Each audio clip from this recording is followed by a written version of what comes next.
My name is Brent Ehrler, and I'm a professional bass fisherman.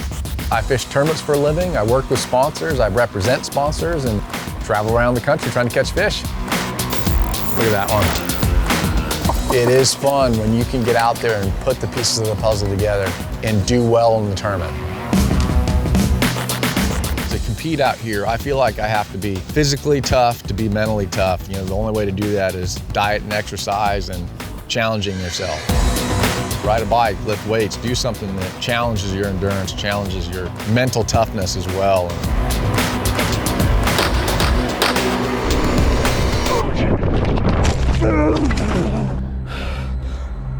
You know, that's all the stuff I try to do to perform out here to compete against these guys.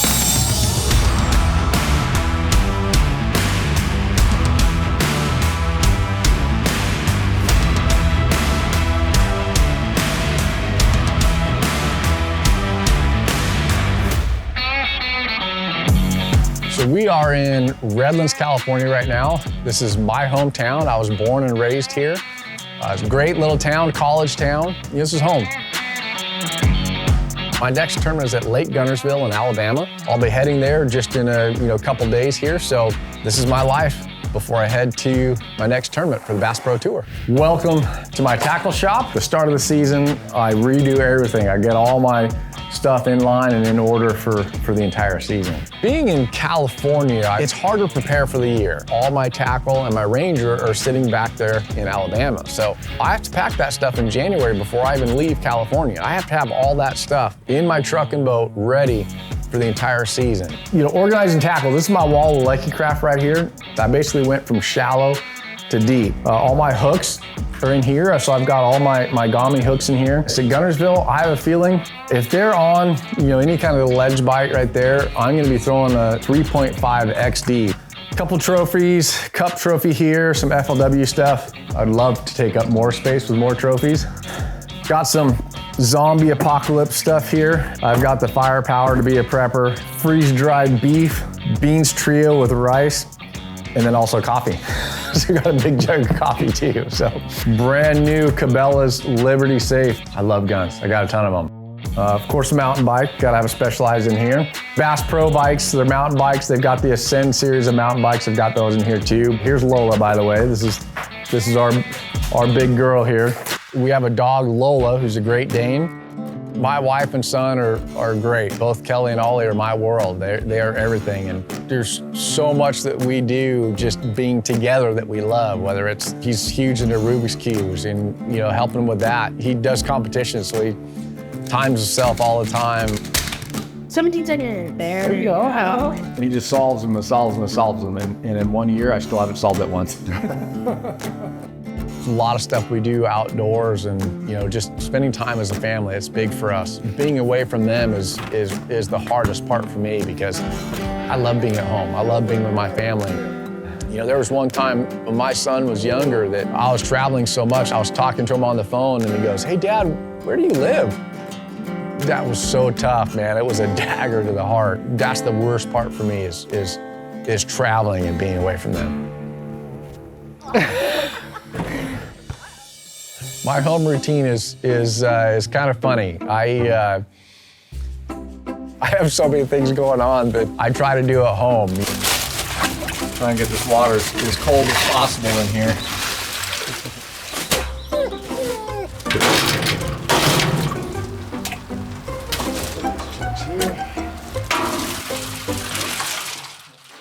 So I try to do 3 minutes is the goal, but every morning I'm trying to do this. It's just good to kind of get your day going. It kind of sets you right for the day. Oh boy.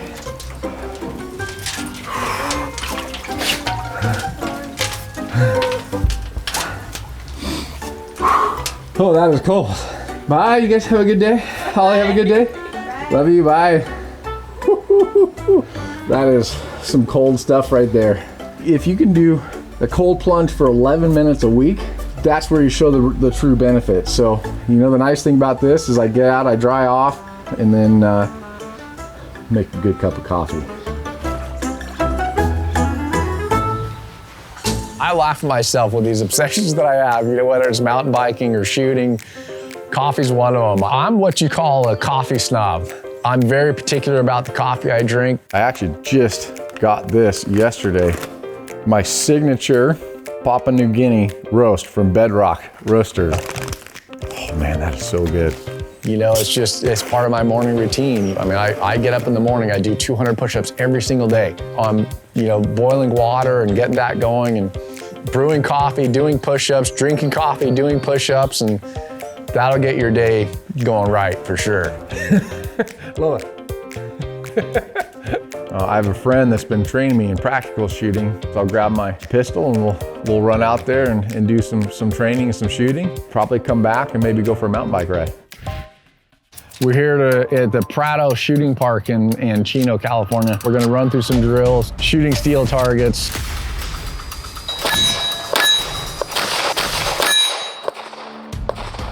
There's Chad over there. Carlson is my buddy. Chad has taught me a ton about pistol shooting. It's funny, the first time we shot, we were shooting and he goes, man, I think there's something wrong with your sights. And he takes it and he takes 2 shots and they were dead on and he goes, you're good, and hands it right back to me. And I'm like, gee, thanks. He's a big bass fisherman, that's how I know. No kidding. Yeah, I talk to him about guns. All he wants to do is talk to me about fishing. It's hilarious. We're doing the dueling tree.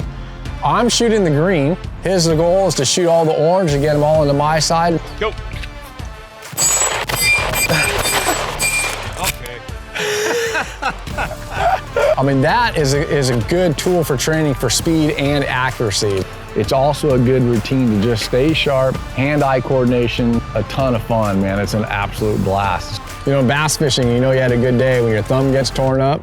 When you're out shooting, when you get a black finger and thumb, a little bit of spray paint on there, you had a good day shooting. All right, here we are. Next stop of activities. Let's get out, let's make a few laps. Riding in the hills and having a good time, and it became my obsession, back in the early days of COVID. And I would ride almost every day, probably 4 or 5 days a week early on. And so when I was fishing the Bass Pro Tour, on my off days, I would go and ride. Exercising, really helped me be a better fisherman. Everything was going great until we had a cup event in Texas. And I went and rode, and I go, and there's this one little rhythm section that I found, and I'm riding through it, and I go off this jump, and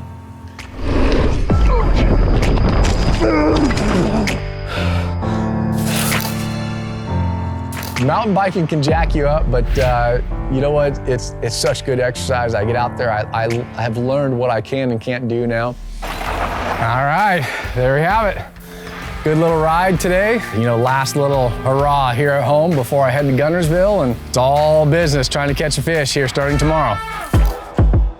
I kind of got into bass fishing just on a whim. It was one of those things where I love fishing, and it didn't matter what it was. When I first started, it was whatever pulled my bobber under. It didn't matter, I loved it. I loved it, I loved tournament fishing, but I wasn't gonna do it full time. I graduated from college and with a marketing degree, and the first thing I did is I put on a belt and hammer and nails and went and swung a hammer for a construction company because I wanted to be a general contractor. I started to fish tournaments. I started fishing nationally in 05 and 06, 07. Well, in 06, 07, the bass fishing scene started to do well for me. I won the Forest Wood Cup championship. And right at that time was when the housing market, kind of tanked. So the reverse effect happened. I was going to do construction to save me and pay for my hobby of fishing, and fishing actually saved my butt in construction. So I remember the first ever time I fished a Major League Fishing Cup event. Here's these guys that I read about growing up, and now I'm competing against them, and then I got lucky enough to win the tournament. It was a really cool feeling. Welcome to Lake Guntersville here in Alabama. Picked up my truck and my Ranger, and my game plan so far is to get all my tackle done. Stuff I want is as far down as it can go. Buried.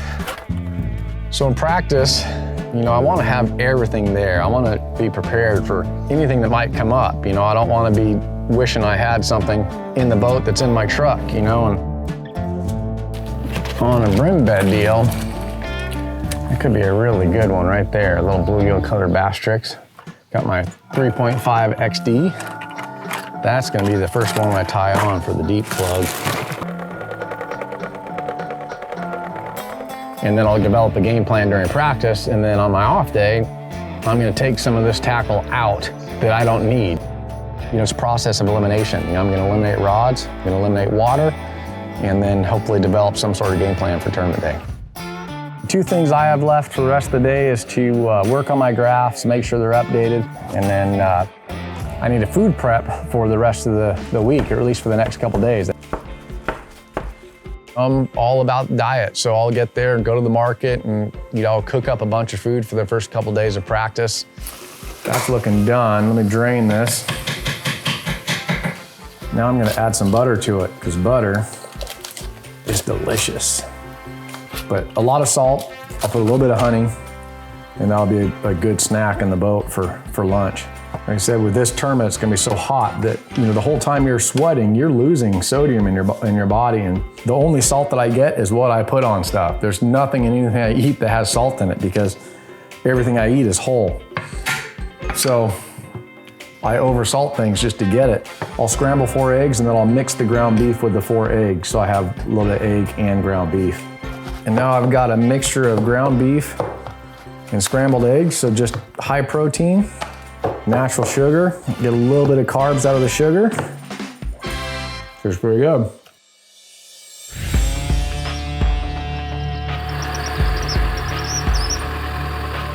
And for me, it's always a dark to dark, you know, day of practice. You know, I feel like I have to maximize my time out there to be competitive. So here we are, it's 5:20 in the morning right now. We're on Lake Guntersville, first day of practice for the Bass Pro Tour event here. My first day at Lake Guntersville is going to be probably a 2-part day. We're in May to where there's still gonna be fish up shallow. There's probably gonna be a shad spawn going on. So it's gonna be that transition of deep and shallow, and try to figure out where I feel like I'm gonna have the better chance of doing well in the tournament. It definitely looks like there's some fish right here. This is a standard issue Tennessee River ledge right here on the main channel. You know, when the current gets up and rolling, then they'll kind of group up on the point of one of these ledges. The main river goes right here, but there's little secondary ridges that are out, you know, ledges that are out on the side. So you idle for a long time until you find a school of them. When you find a school of them, there's, you know, when the current's right, you can catch them every cast.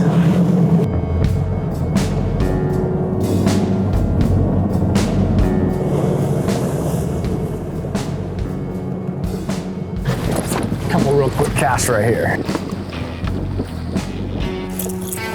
Boy, that water's clear. Gosh, geez. Something hit it, whatever it was.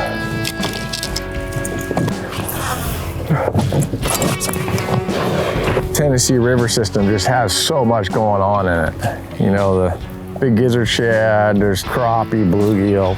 We're up in like 8, 9 foot right now, casting up to about 7 with that chatterbait, just looking for some of those first fish heading out after spawning. But it's a bay point. This is kind of like one of those first places that they'll get out on. And, you know, I'm seeing fish out there, but shoot, I don't know what they are. Look at that. My goodness, 2-pound spotted bass. Well, those are fish that I could catch even better on like a jerkbait or crankbait, something where I can wind it fast. But man, there's just so much debris. And there's that much debris, it's almost easier to catch them on a vibrating jig because you can clear it. You know, when it gets a bunch of grass on there, you can clear it.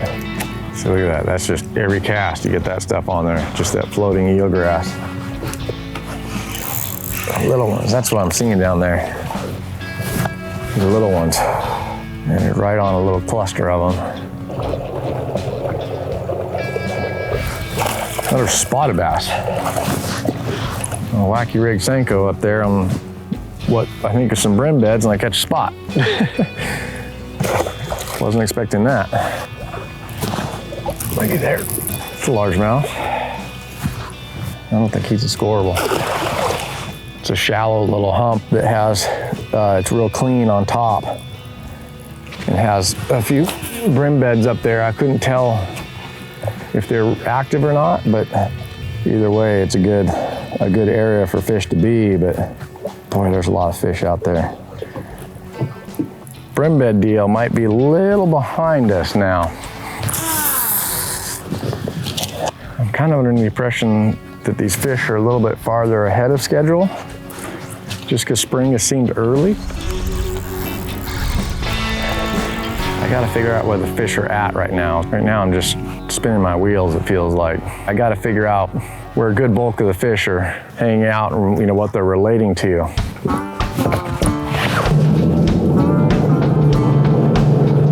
We're on a point that has grass up on top and it's clean and I can get a cast, so.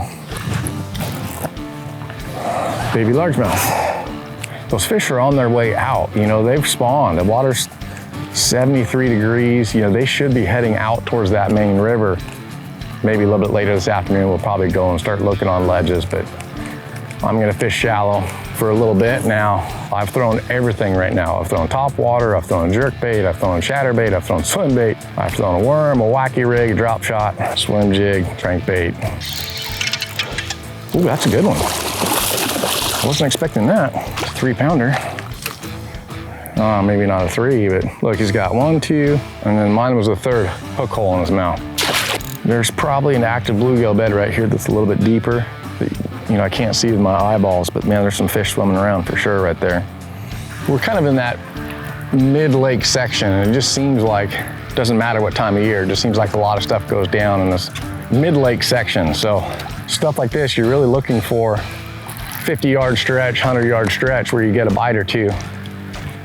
And you can come back to it every day and catch 1 or 2 off of it every day.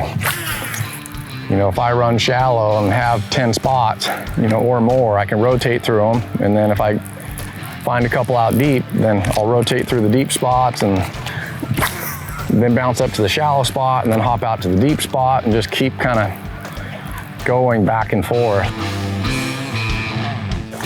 Gosh, there's fish everywhere. So there's a bunch down there, but they're probably all that size.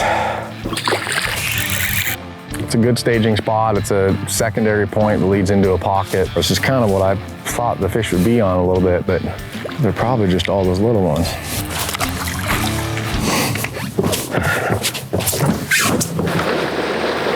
So usually in the springtime, bass spawn earlier. Then when they get done spawning, they start to kind of swim around and feed up before they get out offshore. When the bluegill get up there and start spawning, man, it's an easy snack. They can sit around these active bluegills. There'll be 30, 40 of them in one little area, and the bass can just sit off on the side and slide up, get a snack.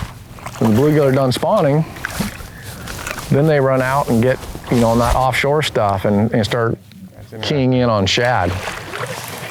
So right away I can tell it's healthier right here. I've seen several scorables just right here in a matter of a few minutes. Non-scoreable, but boy, he got it. Oh gosh, he got it. And I got one right there. Just in casting, I've hooked some, no big ones, but I've seen some good ones, but at least this gives me a shallow spot to fish and maybe catch a decent one here or there. Just seeing a fish is just as important in practice as getting the bite. So when you come back in the tournament, you can catch that fish. I just dropped 2 waypoints right there because I saw 4 and I saw another probably 2 3/4. So we're kind of midday here. I'm really not excited about anything I've found. I haven't been able to catch them in between. I haven't really found many up shallow. The ones I have found are not, just doesn't feel right to me. So here pretty quick, we're gonna go and fish offshore out kind of on that main river. Well, they look like fish right there. There's one. Look at that one. Well, I'd say we need to be off the bank. First spot I fish on, I catch a 3.5, 4-pounder. I guess we need to start fishing out off the bank a little bit more. There's not a lot of them swimming down there, but shoot, I think that was the biggest one I've caught all day. There's another one. That's 2 bites on one spot right now. That right there, that's a school of fish right there. I should catch one right there. That looks sexy. There, I got one. First cast across it with that plug. Look at that. Yes. Oh, that felt good, buddy. 1 cast. That's all I need to do. A couple more right there. Look at them all down there. If I can see 6 or 8, there's probably 30. That's all I need to see. When I can idle over a school like that and catch a 4-pounder on my first cast with that crankbait, I'd be stupid to do anything different. Oh boy, that's a real big one. Looky there. Catching 4-pounders now. Oh man, oh that feels good. Right there is a Lucky Craft 3.5 XD. Oh, one got it. Right there, spot. Anytime I fish the Tennessee River, this time of year, you know, May, June, July, I'm gonna fish main ledges, secondary ledges where there's a creek channel. Like this is the river channel right here, it runs along. Along that river channel, I look for any irregularity that's down there. A lot of butt time, you know, getting that console, running around and trying to find those fish. Very little fishing in practice, more just finding the schools so I can come back to them.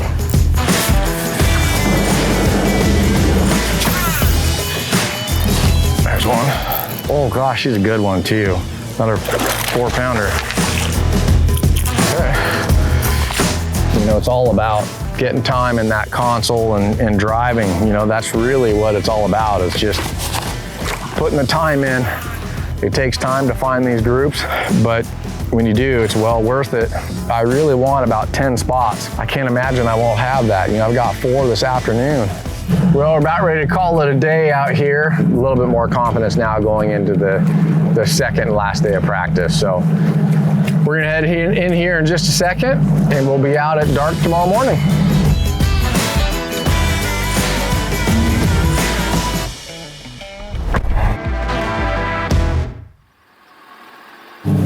Day number 2 of practice. With it this dark and this low light, I'm gonna run up and fish some shallow stuff for a little bit. Then I'm gonna get out and just start idling around and looking for more ledges. You know, hopefully find enough schools to last me the week.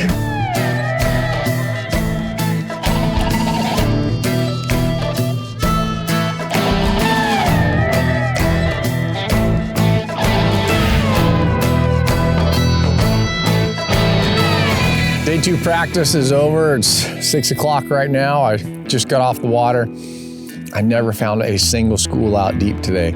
You know, I ended up catching a few fish shallow. A lot of small fish though, but I did catch a couple decent ones, so maybe it's the right pattern, I don't know. It's gonna be an interesting tournament. I think it's gonna be one of those deals where if it looks good, do it. You know, you kind of just gotta fly around by the seat of your pants, and hopefully at the end of the day, you know, you have a strong enough limit to make that knockout round. It's Guntersville, any cast could be a big fish. You know, we'll find out on the first day of the tournament. I'm just gonna kind of explore it and see what happens. This is it. Everything leads up to this moment right here. I've got deep fish, I've got shallow fish, some in between. This is gonna be one of those things where I need to just keep an open mind and let the day tell me what to do. Fishing is such a weird sport. You know, if you look at any kind of sport, mountain biking, snow skiing, or football, basketball, you go out and train, and there's a direct correlation between working hard and doing well. But with fishing, you can bust your butt and still do awful out there. I do it all the time. You're trying to predict something that's unpredictable. In bass fishing, there's only one for sure thing, and that's that nothing's for sure.